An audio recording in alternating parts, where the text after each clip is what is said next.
시청자 여러분 안녕하십니까? 뉴스타트 3부 시작합니다.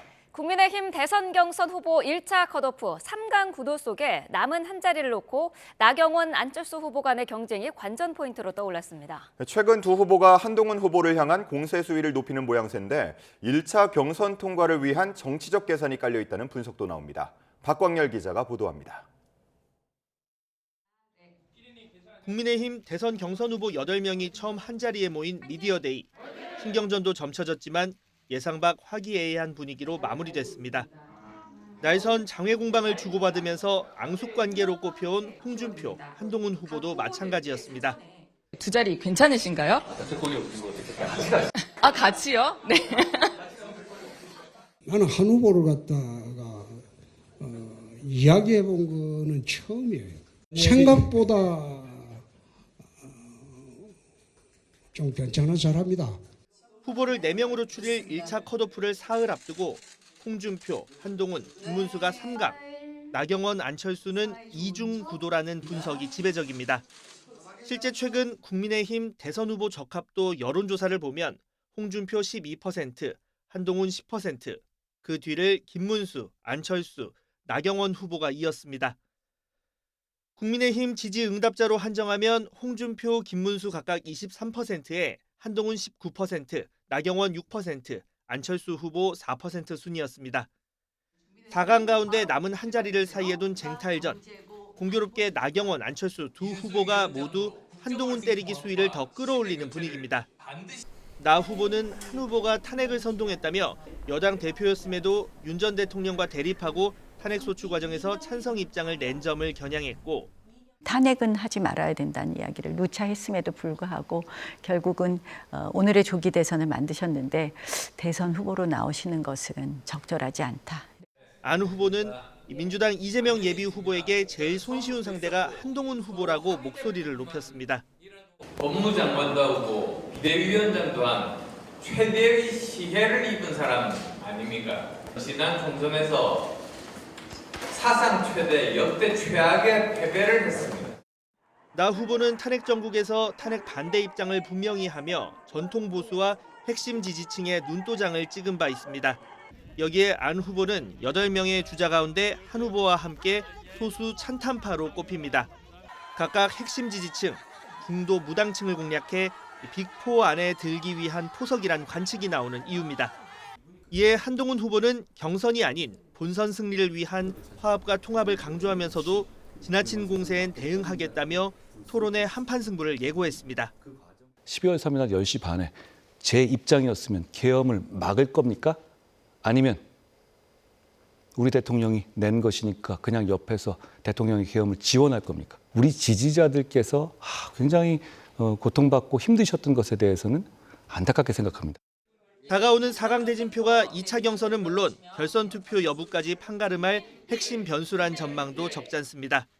나경원 후보 진출 시 보수표 분산 효과가, 안철수 후보 진출 시 한동훈 후보와 중도표 분산 가능성이 나오면서 이 셈법이 엇갈리리란 분석입니다.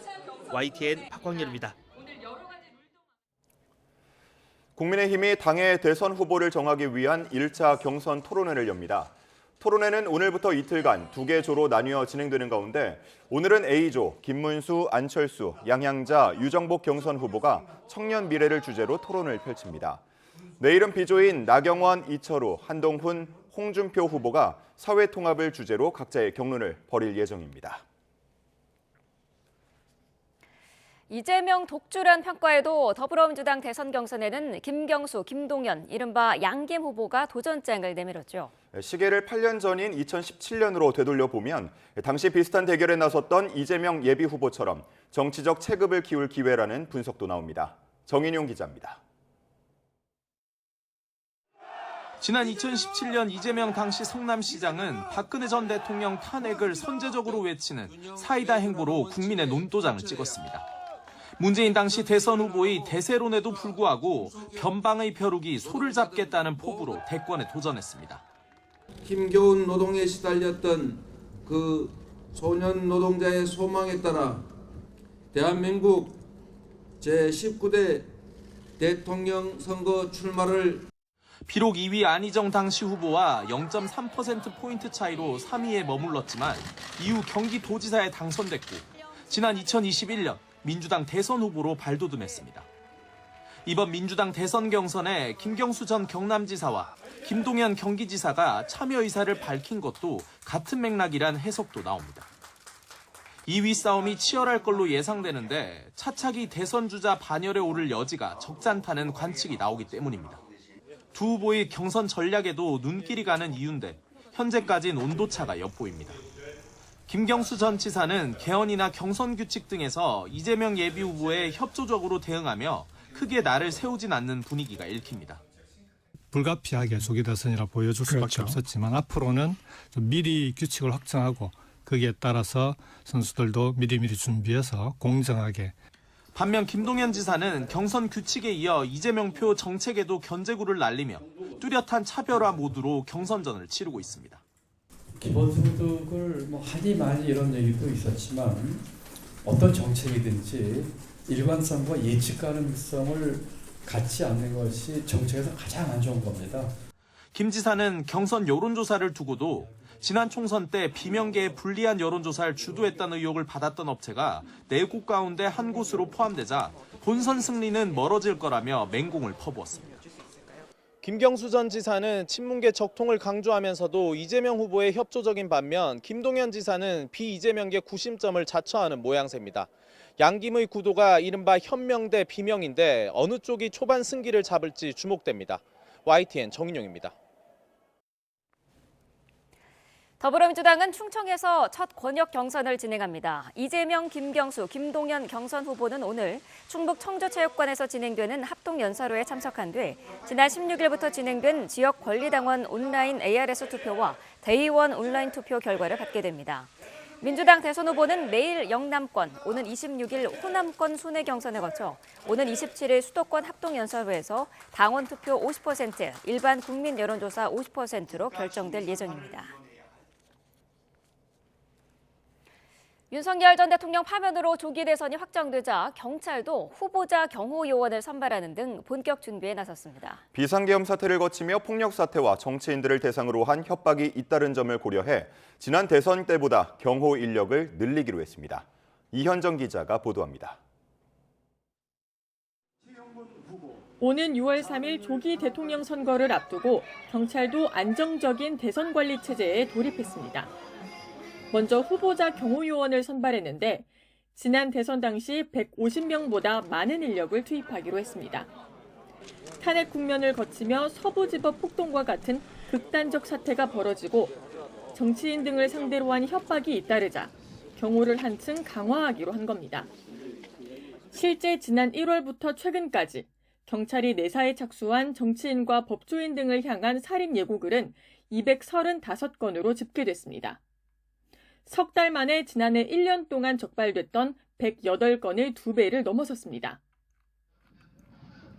경찰은 오는 21일 충남 아산에 있는 경찰 인재개발원으로 선발된 요원들을 집결시키고 사흘 동안 집중 훈련에 나설 계획입니다.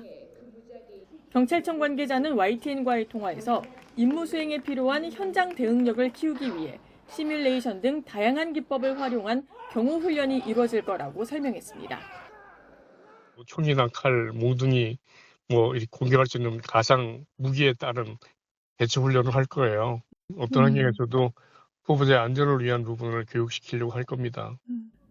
경호 요원들은 다음 달 10일에서 11일 사이 대통령 후보자 등록이 끝나면 본격적인 활동에 나섭니다. 대선 후보자들은 경찰이 맡는 경호 가운데 최고 등급인 을호 수준의 경호를 받습니다. 4부 요인에 해당하는 국회의장과 대법원장, 헌법재판소장, 국무총리에게 제공되는 경우와 같은 수준입니다. 지난 대선 당시에는 주요 후보자 1명당 요원 30명 정도가 배치됐는데 이번 대선에서는 선발 인력을 증원한 만큼 더 많은 인원이 24시간 밀착 경호에 나설 것으로 보입니다. YTN 이현정입니다. 오늘 서울 곳곳에서 대규모 집회가 예정돼 교통 혼잡이 예상됩니다. 서울경찰청은 오늘 오후 진보단체가 서울 종로구 율곡로 일대에서 집회를 열고 세종대로에서는 대규모 부활절 행사도 진행된다고 밝혔습니다. 세종대로와 서초구 서초중앙로 일대에서는 보수단체들의 집회도 예정돼 있습니다. 경찰은 가변 차로를 운영하고 교통경찰 270여 명을 배치해 차량 우회 등 교통관리를 할 예정이라고 설명했습니다.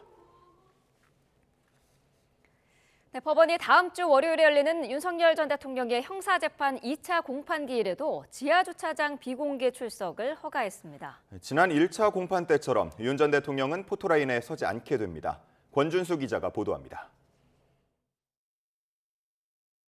오는 21일 내란 혐의 2차 공판기일에 출석해야 하는 윤석열 전 대통령이 또다시 포토라인을 피해갈 수 있게 됐습니다.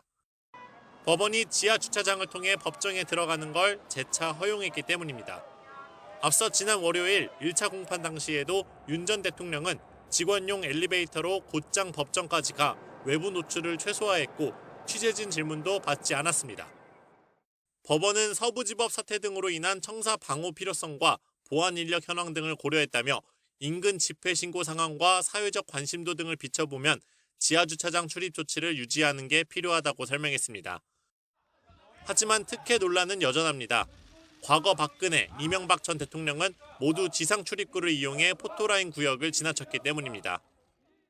이를 의식한 듯 법원도 청사 주변 상황 등을 지켜보며 해당 조치를 유지할지 계속 검토할 예정이라고 덧붙였습니다. 앞서 내란 전담 재판부가 국민의 알 권리 등을 고려해 본격적인 재판 시작 전 법정안 촬영을 허가하면서 윤 전 대통령이 피고인석에 앉은 모습은 공개될 예정입니다. 법원은 다음 주 월요일 밤 12시까지 필수 업무를 위한 공용 차량을 제외하고 소송인과 변호인이 타고 오는 일반 차량의 출입을 전면 금지합니다. 또 재판 당일엔 청사 출입 인원을 대상으로 강화된 보안 검색을 실시할 계획입니다. YTN 권준수입니다.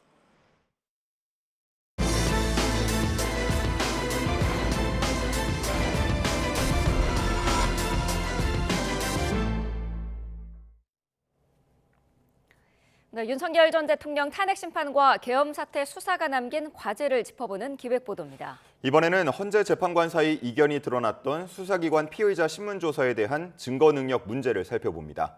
차정윤 기자입니다. 윤 전 대통령 탄핵 심판 변론 내내 쟁점이 됐던 부분은 피의자 신문조서에 대한 증거 능력이었습니다. 국회 측 대리인단은 검찰이 작성한 군 수뇌부들의 진술조서를 증거로 제시했는데 윤 전 대통령 측은 반대 신문도 할 수 없는 관련자의 조서를 채택하는 건 위법하다며 변론 도중 심판정을 나가기도 했습니다. 형사 재판 절차에서는 증거로 쓸 수 없는 것을 탄핵 심판 절차에서는 증거로 썼다는 비난을 면하기 어려울 것입니다. 탄핵 심판에서의 증거 법칙 문제는 지난 2013년 통합진보당 정당해산 심판과 2017년 박근혜 전 대통령 탄핵 심판에서도 논란이 된 바 있습니다.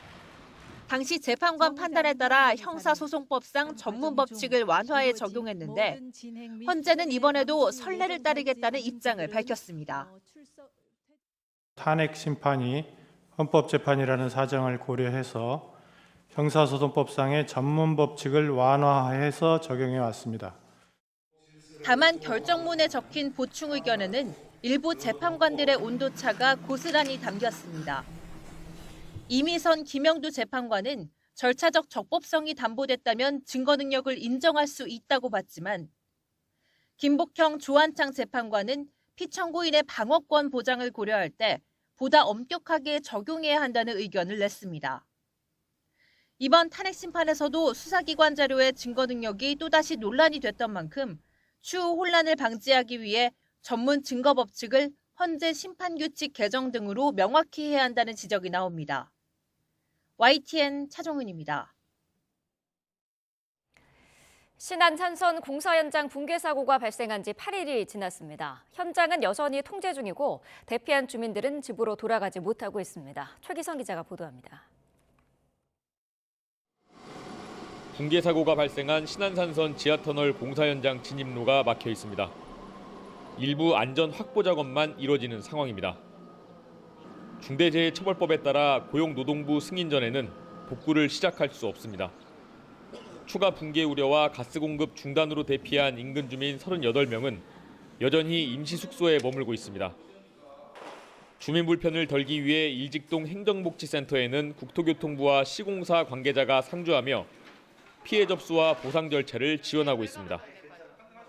사고 재발 방지를 위해 주민 대표와 외부 전문가들이 참여한 신안산선 안전대책위원회가 꾸려져 공정 점검과 안전대책 제안 역할을 맡게 됩니다. 지자체의 역할 한계를 지적하는 목소리도 나옵니다. 지자체엔 건설 중인 지하철도공사에 대한 감독 기능이 없어 현장 안전 관리가 어렵다는 지적입니다. 공사 과정에서도 안전 관리 등에 대해서 지방 정부가 보고받고 함께 대응할 수 있는 이런 시스템을 갖춰놔야 향후에 이런 사고를 사전에 예방할 수 있다고 생각합니다. 경기도도 이번 사고를 계기로 정밀안전진단 확대 내용 등이 담긴 특별안전대책을 내놨습니다.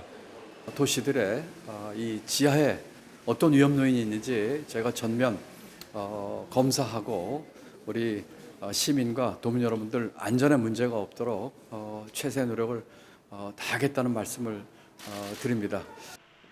복구가 늦어지면서 신안산선 복선 전철 준공 일정에도 차질이 불가피할 것으로 보입니다.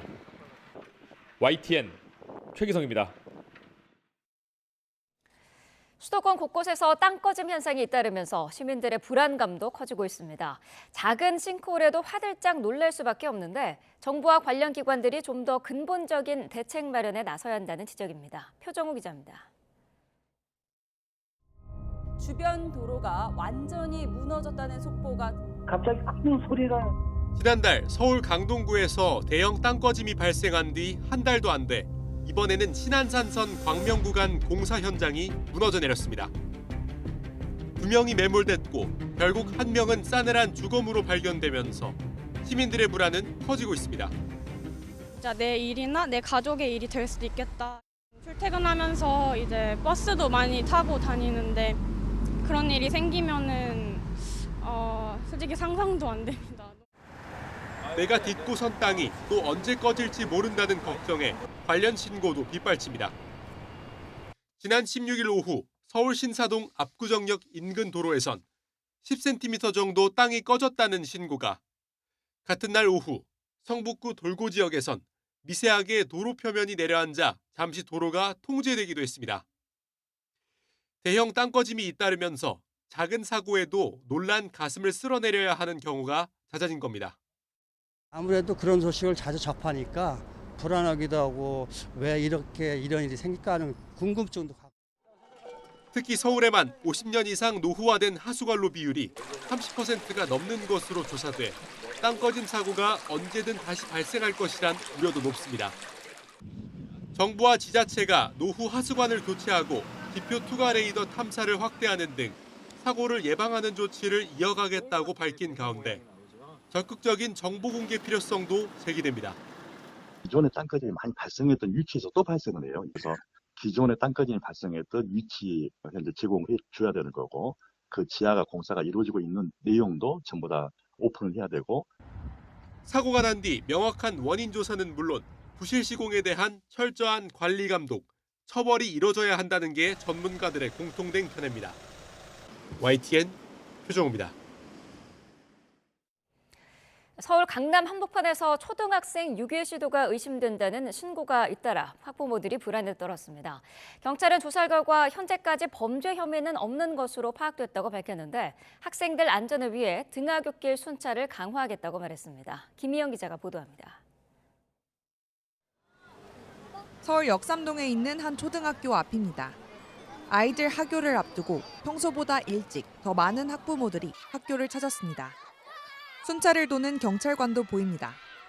인근에서 초등학생을 유괴하려고 한 것 같다는 의심 신고가 잇따르면서 불안감이 커졌기 때문입니다.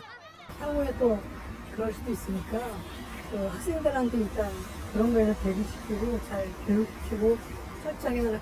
지난 16일 오후 6시 20분쯤 중년 남성 2명이 아이에게 음료수를 사주겠다며 접근했다는 신고가 접수됐는데 50대 남성 2명을 특정해 조사한 경찰은 현재까지 범죄 혐의는 확인되지 않았다고 밝혔습니다.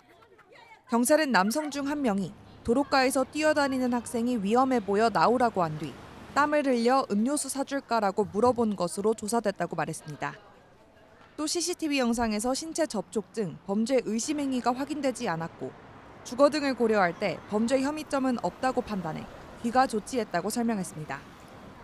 서울 개포동 초등학교 근처에서도 괴한이 하굣길 초등학생을 끌고 가려 했다는 신고가 접수됐는데 경찰은 확인 결과 70대 치매 노인이 학생의 가방을 잡은 것으로 폭행 등 범죄 행위가 확인되지 않아 사건을 종결 처리했다고 밝혔습니다.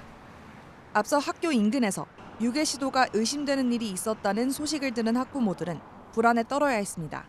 그런 일이 이런 곳에서 일어났다고 하는 생각에 좀 믿기지도 않았고 경찰은 등하굣길 순찰을 강화하고 유사한 사건이 접수되면 신속하고 엄정하게 대응하겠다고 강조했습니다. YTN 김희영입니다. 어제 오후 5시 40분쯤 경기도 평택시 합정동에 있는 임대주택 신축 공사장에서 24m 길이의 건설 장비가 넘어졌습니다. 이 사고로 주차된 차량 석 대가 파손됐는데 다친 사람은 없었습니다. 경찰과 소방당국은 정확한 사고 원인을 조사하고 있습니다. 어제 저녁 7시 반쯤 광주 광천동에 있는 종합버스터미널 1층 카페에서 불이 났습니다. 불은 8분 만에 꺼졌고 80여 명이 스스로 대피해 다친 사람은 없었습니다. 경찰과 소방당국은 카페 공사 중 불이 난 걸로 보고 조사하고 있습니다. 정부가 내년엔 의대 증원을 하지 않겠다고 밝히면서 이제 관심은 후년 2027학년도 의대 정원에 쏠리고 있습니다. 27학년도부터는 의료인력 수급 추계위원회 심의를 거쳐 증원 규모를 정하게 되는데 정부와 의료계의 입장차가 너무 커 추계위 구성조차 쉽지 않습니다. 염혜원 기자입니다.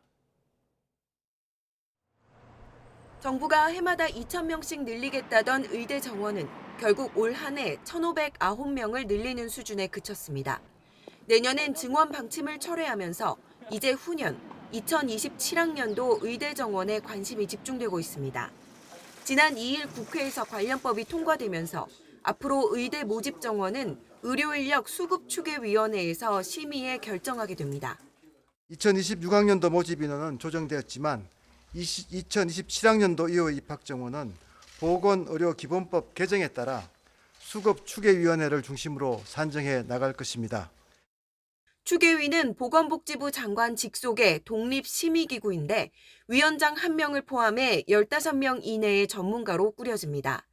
정부 측 인사는 없고 과반은 의료 공급자 단체가 추천하는 사람으로 채워집니다.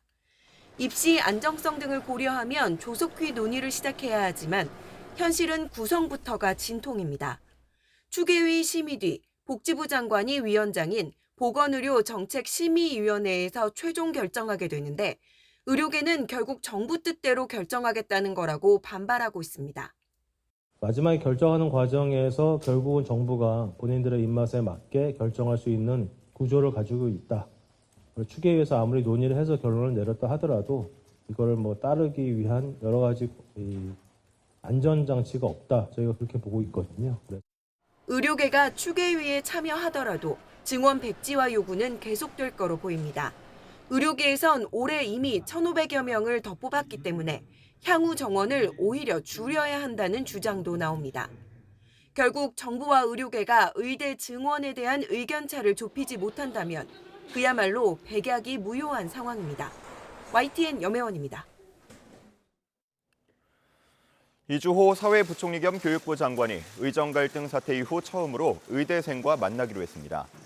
교육부는 이 부총리가 오는 22일 대한의료정책학교가 여는 간담회에서 의대생 20여 명을 만나 수업 복귀를 독려하고 의대교육 정상화 방안에 대한 의견을 나눌 예정이라고 밝혔습니다. 이 부총리는 지난해 2월부터 이어진 의정 갈등 영향으로 2, 4학번, 2, 5학번 의대생들이 함께 1학년 수업을 들어야 하는 상황에 대한 대응 방안을 설명하고 이에 대한 의대생들의 의견도 들을 것으로 보입니다. 논밭에서 일하거나 푸릇푸릇한 곳 찾아 야외 활동을 할 때 벌레 기피제 꼭 챙기는 게 좋겠습니다. 진드기에 물린 뒤 중증 열성 혈소판 감소 증후군에 감염된 환자가 올해 처음 보고됐는데요. 치료제도, 예방 백신도 없어서 물리지 않게 예방하는 것이 무엇보다 중요하겠습니다. 이문석 기자입니다. 전북 남원시에 사는 80대 여성은 며칠 전 농사를 짓다 진드기에 물렸습니다. 이후 구토 증상과 함께 열이 섭씨 38도 넘게 올랐습니다. 진단 결과 중증 열성 혈소판 감소 증후군으로 확인됐습니다.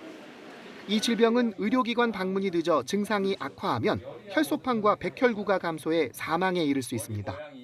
우리나라에서 법정 감염병으로 지정된 2013년부터 2066명이 발생했는데 5명 중 1명가량이 숨졌습니다.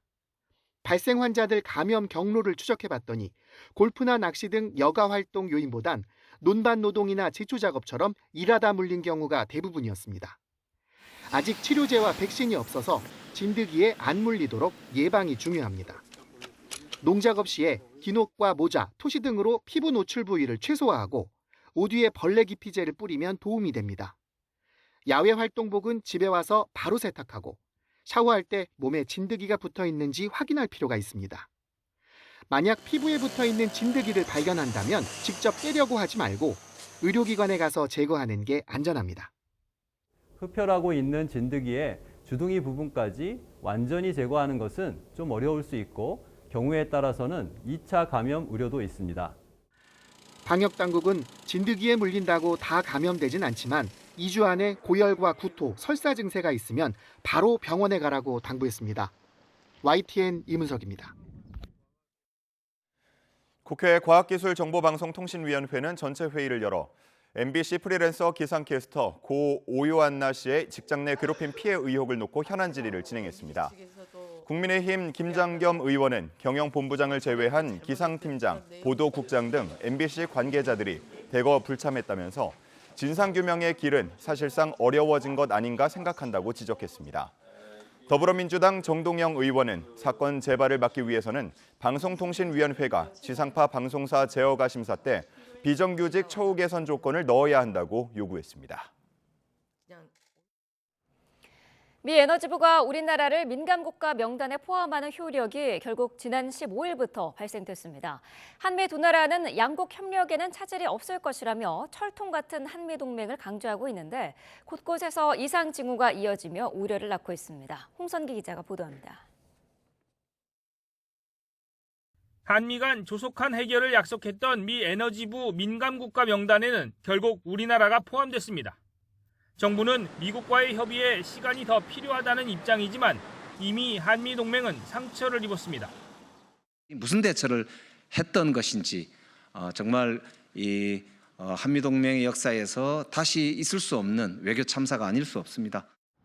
트럼프 미 대통령은 나아가 한미 동맹의 핵심 중 하나인 주한미군 감축까지 저울질하고 있습니다. 이유는 돈입니다. I mean, it depends. We pay for military over in Europe. You know, we don't get reimbursed by much. South Korea too. 트럼프 대통령에게는 동맹의 안보가 자국의 경제적 이익보다 우선할 수 없는 건 이미 지난 집권 당시에도 확인됐습니다. 트럼프 대통령은 안보 경시론자에 가깝습니다. 그러니까 안보에 쓰는 돈이 쓸데없는 돈이라고 생각을 해요. 그러니까 트럼프 일기 때 협상을 할 때 한미연합훈련도 중단시켰거든요. 훈련 안 하면 안 되거든요. 훈련 안 하면 전쟁 못해요. 근데 그런 것도 중단시키거든요. 한미 동맹의 이상 징후는 이뿐이 아닙니다.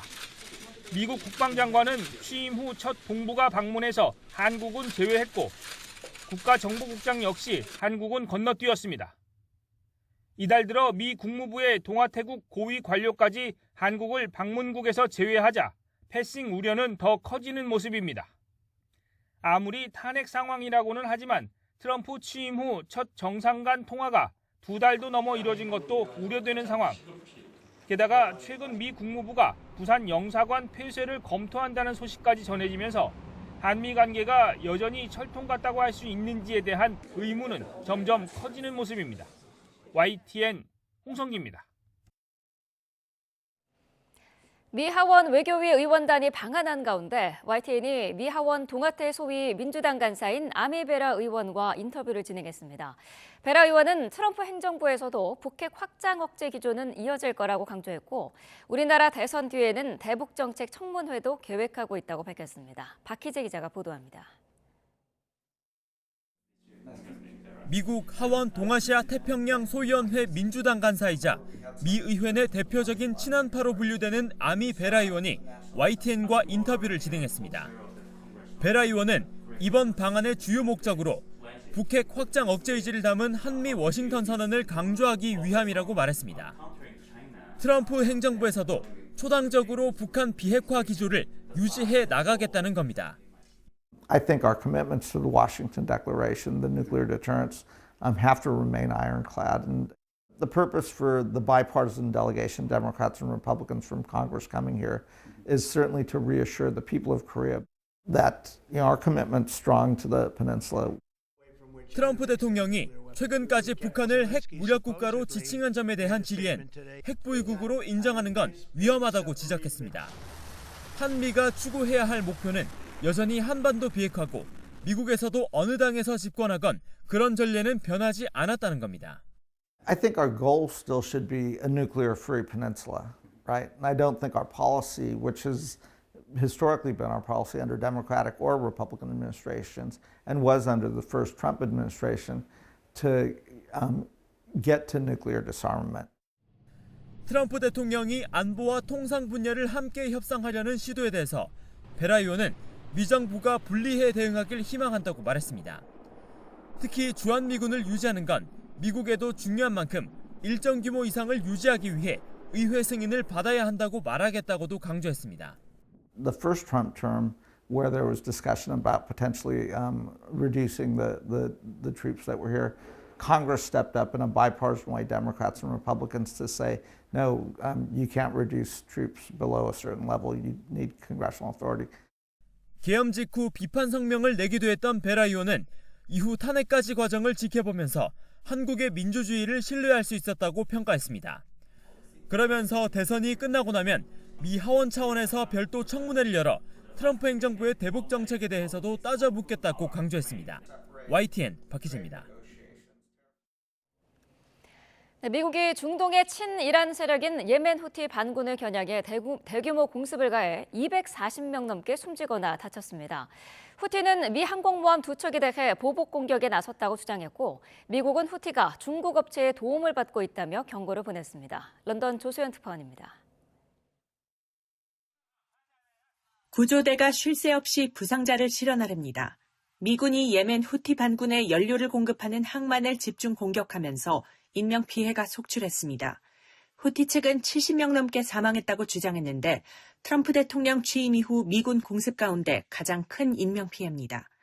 예멘 수도 사나 도심에는 수천 명이 집결해 미국을 비난했습니다.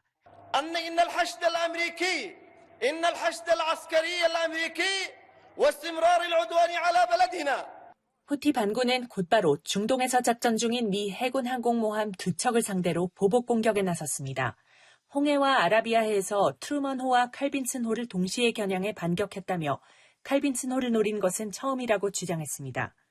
또 이스라엘 텔아비브 공항과 군사시설을 향해서도 탄도미사일을 발사하고 물러설 뜻이 없음을 분명히 했습니다. 미국 정부는 후티가 표적 공격을 할 수 있는 것은 중국 업체가 제공하는 위성사진 덕분이라며 중국에 강력한 경고를 보냈습니다. The United States will not tolerate anyone providing support to foreign terrorist organizations such as the Houthis. 후티는 팔레스타인 무장정파 하마스 지원을 명분으로 홍해를 지나는 이스라엘과 서방의 선박을 공격해왔고 이에 미국은 지난달부터 강도 높은 공습작전을 펼쳤습니다. 예멘 정부는 후티 반군을 노린 지상전 계획도 서방과 논의하는 등 중동 정세가 다시 확전 양상을 보이고 있습니다. 런던에서 YTN 조수연입니다.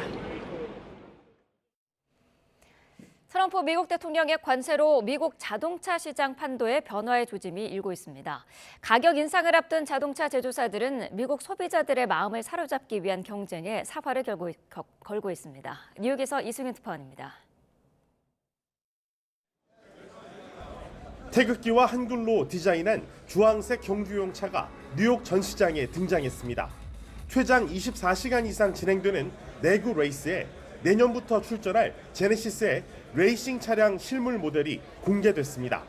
내구 레이스에 출전하는 자동차 회사는 극한 조건에서 차량을 테스트해 기술 혁신을 촉진하고 브랜드 가치를 높이는 효과를 기대할 수 있습니다.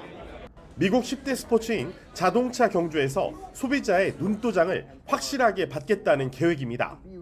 캠핑을 즐기는 미국인의 라이프 스타일을 반영해 길이 아닌 곳에서도 잘 달리는 오프로더 전기 자동차의 시험 차량도 공개됐습니다. All new concept fosters exploration, a weekender, to be taken on adventures and excursion off the beaten path. 포드와 GM 등 미국 자동차들이 강세였던 영역에 발을 들인 건 관세로 미국 자동차 시장에 재편 조짐이 일고 있어서입니다. A manufacturer has to raise the price of the car, and what they may do is tell the consumer, this is not our profit line, this is a tariff that's going on it. 지난 1분기 캘리포니아 주에선 6월 2일까지 가격 동결을 발표한 현대차의 판매량이 1년 전보다 31% 증가한 반면 테슬라는 15% 감소하기도 했습니다. 소비자 취향 저격을 통한 브랜드 충성도 강화는 그 어느 때보다 절실해졌습니다. NFL 후원사인 도요타는 대형 미식 축구공을 얹은 차를 선보였고 기아는 NBA, 혼다는 NHL, 아우디는 미국 축구리그 후원을 강조하고 있습니다. 관세로 흔들리는 미국 소비자의 마음을 사로잡으려는 자동차 업체들의 생존 경쟁이 치열해지고 있습니다. 뉴욕에서 YTN 이승윤입니다. 트럼프 미 대통령이 자신의 정책을 따르지 않는 하버드 대학교에 대한 공격을 강화하는 가운데 미 교육부가 하버드대에 왜곡으로 맡은 자금 기록을 제출하라고 요구했습니다. 월스트리트 저널 등 미 언론은 미 교육부가 하버드 대학에 대해 외국에서 받은 보조금, 기부금 등에 대한 보고가 정확하지 않다며 최근 10년치의 자료를 제출하라고 통보했다고 보도했습니다. 소속사와 전속계약 분쟁 중인 걸그룹 뉴진스가 이번 주 데뷔 1000일을 맞았습니다. 멤버들은 거듭 현 소속사와 함께할 뜻이 없음을 밝히며 긴 싸움을 예고했습니다. 김승환 기자가 보도합니다. 뉴진스 이름으로 일본 라이프 매거진 6월호 표지를 장식한 다니엘 모습입니다.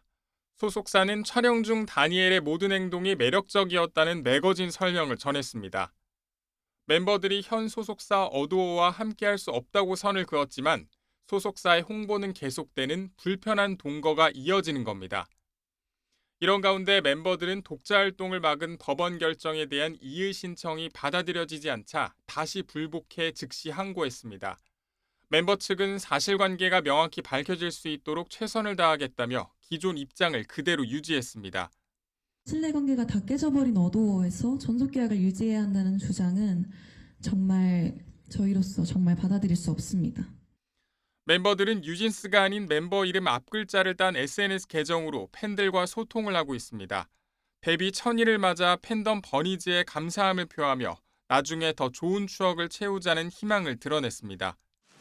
지난해 경영권 탈취 시도 논란에 강하게 반발했던 뉴진스 엄마 민희진 전 대표 역시 하이브와 여전히 민사소송을 이어가고 있습니다. 뉴진스는 2022년 가요계의 혜성처럼 데뷔했지만 활동 기간 3분의 1가량을 각종 논란에 휩싸여 보낸 만큼 팬들의 안타까움도 커지고 있습니다. YTN 김승환입니다. 인공지능 성장과 유례없는 저출생, 사회적 양극화 확대 등 우리 사회는 지금 수많은 변화를 겪고 있습니다. 이런 흐름에 따라 문화예술 분야는 앞으로 어떻게 바뀔까요? 박순표 기자가 취재했습니다. 평생 호박농사를 지은 노부부에게 어느 날 저승사자가 찾아옵니다. 부부는 호박죽으로 저승사자를 물리칩니다. 인공지능이 닷새 만에 만들었는데 완성도가 뛰어나 국제영화제에서 대상까지 받았습니다. AI와 감독의 역할이 어디까지인지 법적, 윤리적 논쟁이 가능한 대목입니다. 영상의 일부를 만들었거나 시나리오를 AI로 썼거나 후반 작업 그렇게 했거나 아니면 사운드를 썼거나 영화를 제출할 때 본인이 그것을 어떻게 썼는가를 증명하는 것을 봤습니다. 이처럼 인공지능 발달에 따른 저작권과 윤리, 디지털 소외 등의 다양한 문제는 앞으로 문화예술계 최대 이슈입니다. 덕수궁의 아름다움이 넓고 긴 창을 통해 은은하게 스며듭니다. 직장인에게 인기가 높은 공유 서재인데 개인 취향에 맞춘 고급스러운 문화 소비의 흐름을 잘 보여줍니다. 또 근처에 이제 직장인분들 많이 계시잖아요. 여기 시청이고 하니까 점심에 이제 자신만의 조용한 시간, 또 혼자의 시간 보내고 싶은 분들이 정기적으로 오세요. K-팝과 드라마 등 세계에서 인정받는 우리 문화. 복잡하고 빠른 사회 변화에서 소외된 사람들을 위한 치유 예술 프로그램. 사회 양극화 해소, 환경과 문화의 공존, 지역 중심의 문화 활동 등도 앞으로 2, 3년 문화예술계의 큰 흐름이 될 것으로 보입니다. AI 등 기술 발달 역시 개인화 성향을 강화시키면서 사람들이 더 이상 대중적이고 거대한 콘텐츠를 소비하기보다 자신의 독특한 취향에 맞는 개별화된 콘텐츠를 선호하고 있는데요. 이러한 현상이 향후 문화예술계에도 트렌드로 반영될 것으로 보입니다. 인공지능의 성장과 초개인화 등의 흐름에 맞춰 중장기 문화예술 정책도 개별 문화 소비자를 중심에 놓고 목표를 재설정해야 할 것으로 보입니다. YTN 박순표입니다. 얼마 전 통영국제음악회가 뜨거운 반응 속에 막을 내린 가운데 서울 공연장들도 봄맞이 클래식 무대가 잇따르고 있습니다. 서울 스프링 실내악 축제가 20주년 기념 무대를 올리고 37년 전통의 교향악 축제에 독주회까지 다양합니다. 이광현 기자가 소개합니다. 음악을 통한 우정을 내걸고 매년 서울의 봄을 클래식으로 물들여온 서울 스프링 실내악 축제가 20년을 맞았습니다. 그간 300회에 가까운 공연을 통해 한국 실내악 발전을 견인해왔습니다. 꼭 하고 싶어서 그래서 사실 시작하게 된 거고 그걸 통해서 한국 음악계에도 많은 변화가 생긴 것 같아요. 특히 한국을 대표하는 쟁쟁한 음악인들을 발굴한 무대로 제2의 조성진과 선우예권을 미리 만날 수 있다는 점도 이 축제의 특징입니다. 그 당시는 정말 어린 학생들이었죠. 그걸 데리고서 같이 이제 맨델스존 육중주를 같이 했던 기억이 나는데 그때부터 조성진 씨 너무 뛰어난 피아니스트 모두가 다 너무 훌륭했지만 그때 찍은 사진을 보니까 너무 애기들인 거예요. 60여 명의 아티스트가 함께하는 이번 축제는 오는 22일 개막 공연을 시작으로 다음 달 초까지 예술의 전당과 윤보선 고택 등에서 열립니다. 국내 대표 클래식 축제인 예술의 전당 교향악 축제도 전국 18개 교향악단이 참여해 다채로운 선율로 봄의 시작을 알렸습니다. MZ세대 지휘자들이 역대 최다의 해외 협연자들과 함께 한국 클래식의 현재와 미래를 아우릅니다. 얼마 전 국내 공연장 최초로 성악가를 상주음악가로 내세운 마포 아트센터에서 바리톤 박주성이 독주회를 엽니다. 2023년 헬무트 도이치 독일 가곡 콩쿠르 2위를 차지한 박주성은 현재 빈 국립오페라극장 전속 솔리스트로 활동하고 있습니다. YTN 이광현입니다. 파리올림픽 양궁 남녀 3관왕에 오른 김우진과 임시현이 국가대표 선발전을 1위로 통과해 오는 9월 광주에서 열리는 세계 양궁 선수권 대회 출전권을 획득했습니다. 김우진과 임시현은 강원도 원주 양궁장에서 열린 국가대표 선발전 1, 2차 대회 합산 성적에서 나란히 남녀 1위를 차지했습니다. 이번에 선발된 국가대표 선수들은 오는 9월 16년 만에 국내에서 열리는 광주 세계선수권 대회에 출격해 금메달에 도전합니다.